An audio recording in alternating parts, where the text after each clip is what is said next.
Bonjour, donc je suis Gonéry Locozanet, je travaille au BRGM dans l'unité risque côtier et changement climatique à Orléans et j'ai contribué au 6e rapport du GIEC, la partie sur les impacts, vulnérabilité et adaptation. Alors je m'intéresse aux journées REFMA parce que je travaille sur les conséquences de l'élévation du niveau de la mer sur les risques côtiers, érosion et submersion.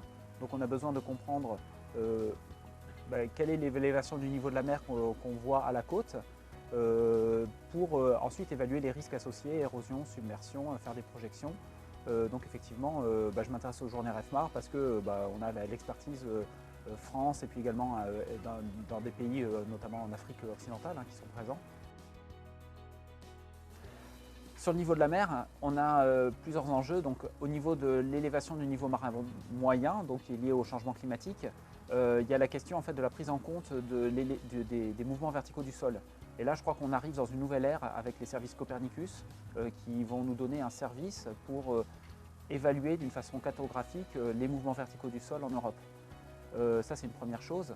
Ensuite, je pense qu'il y a la question sur les extrêmes de la densité de marégraphes le long de la côte, donc où effectivement on a besoin de davantage d'observations marégraphiques pour mieux estimer les extrêmes et pour pouvoir faire par exemple des plans de prévention des risques littoraux qui soient basés sur de meilleurs jeux de données. Donc là, il y a des enjeux importants et il y a beaucoup d'autres sujets en fait, mais je dirais pour mes spécialités, c'est vraiment ça. Allez, un sujet supplémentaire que je pourrais mentionner, c'est il y a des ports dans lesquels on a certaines composantes du wave setup, cette surélévation du plan d'eau qui est liée au déferlement des vagues, qui est prise en compte.